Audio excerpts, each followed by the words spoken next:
What's going on, guys? Gear here with the RAS Group. I know it's been a minute, but back with another YouTube video. Today we're going to talk about how to build my ideal handgun grip. So there's going to be a lot of parts to this. This is going to be a pretty in-depth video, probably one of the most informative videos that I've done. By all means, if you have any questions, throw them down in the comments below, hit up the Instagram, email, whatever. Let's dive into it. First thing I want to talk about here is what we're looking for out of the grip in terms of what do we need it to accomplish, right? So the thing that I hate doing most is doing something and not knowing why I'm doing it or what I'm looking to achieve while I'm doing a thing, right? So it's important for me, especially in the handgun fundamentals, with as important as grip is, that we establish this out of the gate. So there's four things I look for. Consistency. I want consistent placement of my hands on the gun each and every time. I want predictability. I want a predictable rise of my sights up to my eye line with proper alignment every single time. I want to always apply equal pressures on the gun. We're not going to be applying the same pressure with each hand, but we are going to be making sure that these pressures are equal and one's not overriding another. And the fourth, which is kind of hyper-specific, is isolation of my trigger finger from the rest of my grip as much as I can. And you'll understand that more as I go into it, but I don't believe you can ever truly, at least at speed and shooting aggressively, I don't think you can 100% isolate your trigger finger from the rest of your firing hand grip. But we can do things to make sure that we have as minimal input from the rest of our hand as possible. It all makes sense here if you stick with the video, but those are the four things that I'm always looking for, right? Okay, let's move on. All right, so now we've identified the overarching concepts and principles I'm looking to achieve out of my grip, right? And there's a lot of ways to get there, but now we're gonna get into my way of getting there. I break grip up into three categories. I have my dominant hand, my non-dominant hand, and my upper body engagement into the gun. That's going to determine what each of those need to do, and each one of those is going to achieve a level of those overarching concepts, right? I don't think any single one is going to give you the best grip possible, right? If your upper body engagement into the gun is complete trash, I don't think you're going to have good results. If your dominant hand grip is trash, if your your non-dominant side hand is trash, if any of these have shortcomings or inadequacies, they're going to show, right?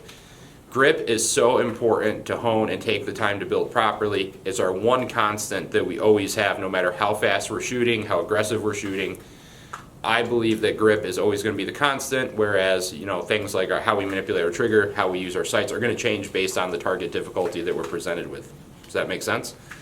All right, now let's dive into it. We're going to start with our dominant side grip. All right, guys, so diving into it, we're going to start with dominant side grip, right? So something to initially start with, especially if you're new to shooting or this is some stuff that's pretty foreign to you, is that I think, and this is kind of rudimentary and basic, so if you've already established this and know this, that's fine. Not everybody does, so we're going to cover it, right? The first thing we're going to talk about is fulcrum of grip. Now, especially if you're getting into shooting, something to understand is you should not be straining your trigger finger to manipulate a trigger at all, right? If my hand is all the way over here, and for whatever reason this feels natural, but I have to stretch this finger to reach the grip, the trigger, that's not good. I need to make sure that wherever the placement of this dominant hand is facilitates an easy, clean access to the trigger so that I can try to pull this back in the most straight back fashion possible, right? Without disturbing my sights. A lot of people think they have their grip built, they think they have it set, and then I see them show up and they're straining their trigger finger to manipulate the trigger. Well, if you're straining yourself to do a thing, it's obviously not the most efficient way to do it. Let's find something different. So understand that this fulcrum of grip of where your hand falls onto the backstrap of the gun is going to matter, okay? Once we've established that, or I shouldn't say obviously, because not everybody knows this, but we want to establish this grip high into the beaver tail. As high up as we can go, we want to try to squish this fleshy, meaty part of our hand between our thumb and our pointer finger. I want to mash that into the top of the beaver tail. The issue I see with people is they're going to start having issues under recoil, right? Their hands start sliding down. They start like this. They end somewhere in here. The way I counteract this, and this also helps me achieve trigger finger isolation, is I'm going to apply almost like a downward torque with my fingers and an upward torque with the fleshy part of my thumb right in here. So I place my hand on the gun, and I'm going to try to separate the frame within my hand. Just like that, right? It's going to kind of splay my thumb open. I mean, once we establish our support side grip, I don't have to keep my thumb splayed up. I can if I want. I don't think thumbs control recoil whatsoever. If you've ever gone to a jiu-jitsu class, you understand that thumbs are a very, very weak point in your grip, actually. So this is what I'm doing. I'm trying to put downward pressure with my fingers, upward pressure with that notch in my thumb and my pointer finger. Now what this also does is facilitates that I'm adding pressure with these bottom two fingers here, and I'm kind of pressuring that into the palm of my hand. That's going to prevent a lot of this. If you have adequate pressure here, I've noticed it prevents a lot of this kind of like that sharp downward little jitter that people have. I don't believe that's so much anticipation out of fear. I believe that's you trying to fix your grip on the fly, knowing that you're about to break a shot, right? And credit where credit's due, I kind of stole that from Chris over at Vortex Edge. Chris, love you, dude, great guy. But that makes a lot of sense. Once he said that, I understood why I'm so big on this torquing of the frame in my hand, because not only is it isolating my trigger finger, but it's also giving me adequate pressure on these bottom fingers here. Now, what I'm doing is I'm not crushing the gun into my hand. I'm using this tension, right? I'm using this leverage in my hand. I'm separating the frame, and what that does is makes it very easy to actuate my trigger finger without you moving the rest of my hand, right? So, just like that. Is that going to be the end all be all? No, but that's helping me already accomplish the whole idea of pulling the trigger with my whole hand, such as doing this. Make sense? So, furthermore, something to talk about. I don't believe in holding the gun as loosely as possible with my dominant hand. I know some guys teach it works for them. That's great. I like to have a adequate firmness. I don't want to over tension into the gun to the point where I'm like death gripping on it, but I want to have this adequate firmness right here where like if some external force were to yank this gun out of my hand, it has some sort of resistance, right? Again, I'm not death gripping. I'm not holding it super loose. I'm just having a nice firm grip where I feel like I am in actual control of this pistol, right? Hopefully that makes sense. All right, let's move on to support side. All right. So we've talked about dominant side grip, right? I have this established. So now let's talk about the support side grip. First off, hand placement I could give a shit about. Through applying the correct principles, you're gonna find what hand placement works best for you given your hand size, the platform, all that type of thing. Hand placement in itself I'm not super big on. Just once you find it, make it consistent, right? I hope that makes sense. If you find a grip that works, keep doing it.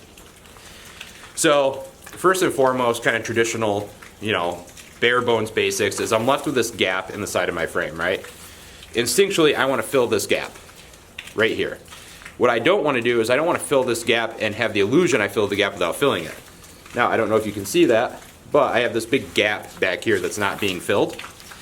I want to place my hand in a way that I'm actually filling this, and I'm not having the illusion of filling it by getting super high up onto the frame, or not necessarily. I don't mind getting high on the frame. I don't want to get far down the frame, if that makes sense, right?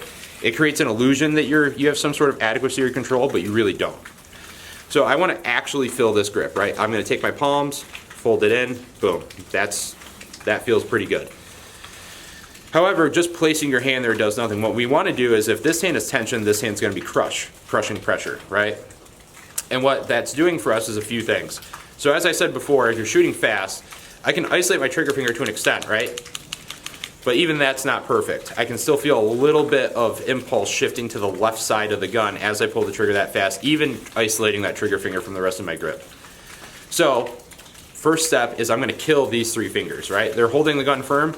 This hand's going to override them in a way, and I'm going to crush these, right? I'm going to kill them with every bit of crush I possibly have. I'm going to wrap around, I'm going to fill that gap, and my goal is to crush these fingers. Now, look as I do this, I'm not pinning the trigger guard here. I think that's a really bad habit, and I think that's a dangerous habit to get into because this finger actually matters quite a bit. It's probably, I would argue, one of the strongest digits that we have. So I want to use that. I'm going to superimpose over that top finger, keep my fingers nice and close together. I'm not going to separate them like this, keep them nice and close, overlap that, and I'm going to crush from there. Now, what that's doing is it's kind of killing that sympathetic movement I had before of the gun wanting to shift left, right? So if I come out here, I don't have any shift left because I'm killing those three fingers. I'm killing that sympathetic movement. So now, what I want to make sure I'm doing is I want to make sure I'm giving all the crush that I possibly can to this gun, right? I'm a right-handed shooter. Our body naturally wants to move in the opposite direction of our strong side, right? So like if you throw a punch with your right hand, you're going to cross the middle end of your body going left. It's just natural human biology. So in order to counteract that in its entirety, I'm going to crush my fingers. I'm going to anchor them here, and I'm going to use this leverage point right here to drag my palm into the grip. My fingers are dragging my palm into the side of this frame, right?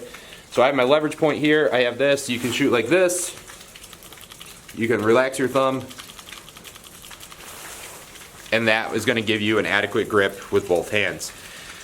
Something to keep in mind though, it doesn't stop there. We still have to talk about upper body engagement. All right guys, this is going to be a long ass video. I apologize, but grip's important. I don't want to shortchange you guys. Again, this is just a YouTube video, so like you're not going to get the same benefit you would in a class, but hopefully this helps somebody. Maybe it helps you start thinking about something, or maybe it gets you excited to go to a class. You don't even have to come to one of my classes. Just go to a reputable instructor that puts out good information. They care about what they do. There's a lot of shitbags in the industry. Find a good one, right? So let's talk about upper body engagement and how I grip the pistol. So I already know how my hands need to feel, how they need to be on the gun. Great.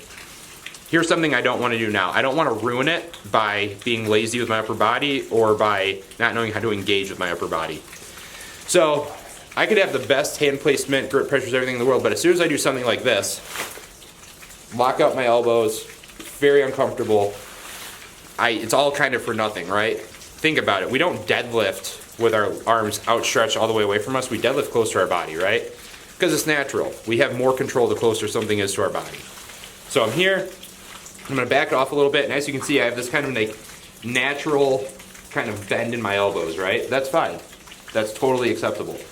But as you can see, like I'm not really doing anything with these elbows at this point. They're just kind of out here. I have great control on the gun, but I don't feel like I could manage recoil very well. What I'm going to do is I'm going to employ a little bit of tension at my elbows, and I'm either going to go up or down. So I'm going to point my gun at the camera. I assure all of you are safe. What I'm going to do is I'm going to either take my elbows and I'm going to add a little bit of tension up, or I'm going to add some tension down. And this is going to help really lock in that grip. It's almost creating like a vice grip. Using your hands are the vice. You're creating a vice grip on the gun, right? The key part in this is I'm not using my shoulders to engage that tension, right? I'm not trying to roll my shoulders all the way up if it's more natural. If anything, I'm trying to keep my shoulders relaxed. I'm trying to keep them down. I'm trying to keep them as minimally engaged as possible. Why? Shoulders fatigue quickly. If any of you have ever worked out shoulders in the gym, you know it doesn't take a lot to start getting sore from a shoulder exercise. It really doesn't. It doesn't take a lot of weight. It doesn't take an immense amount of reps. Your shoulders aren't really a massive muscle. Right? So instead of doing that, I'm going to employ a little bit of tension at my elbows, utilizing my chest, my lats, my triceps, my forearms. I'm coming in here, have this nice relaxed position. Here we are. And you, like I said, you can go up, you can go down. You can go up, you can go down. It's not one of these where I'm doing it so hard that I'm like prying my fingers off the gun. Either way, it's just a little bit of induced tension to keep that gun locked down. That's essentially the bare bones of building grip, at least in my opinion. There's some other things that we could really talk about that go into it. It's hard to diagnose each and every one of you guys without having you on the firing line, walking through, and getting an assessment. But that's the bare bones kind of speech that I have as far as grip goes. All right, guys, closing out this video. I hope this helps. These are some key points that have really helped me develop my grip. I have relative success in the shooting industry. I'm not a grandmaster. I'm not even a master. I've done one USPSA match. What I will say is that I've been pretty successful in IDPA. I've been pretty successful in two-gun. I've done over 30 of the Instagram shooting challenges, standards, things at this point. I'd like to think I have a good reputation as an instructor amongst my peers. This is what works for me. There's a lot of methods out there. There's a lot of great dudes teaching a lot of things different from me. I've found that this is my perfect recipe. You're going to have to find yours, is what it comes down to. Take something from me, take something from somebody else, add it all together, see what comes out on the other side. If it works for you, keep doing it. If you find something that isn't working for you, Whether it be shooting fast at distance, shooting fast up close, you can't seem to get your splits down, try something different, right? Like I said, this is what I found works for me. I hope you guys find something that works for you. All right, guys, I really appreciate you taking the time to watch this video. I know it's a long one, but nothing worth talking about. It's ever going to be a short conversation. Grip, like I said, super important. It's your one constant amongst a bunch of changing variables. If you guys have any questions, please reach out. Right, that's what I exist for. That's what RAS Group is. It's a training company first and foremost. We're not here to have the great philosophical debates over really gear or, you know, what's the best piece of equipment, stuff like that, because none of it really matters. I'm going to tell you that right now. Put whatever gun in my hand, I'm going to run it. That's just how it is. By all means, reach out to other instructors. If an instructor is too busy or too proud or too good to answer a few questions here or there, maybe they're not somebody you should be reaching out to or giving your money to anyway. Guys, stay safe, stay trained, stay rad. I'll be back with the next one.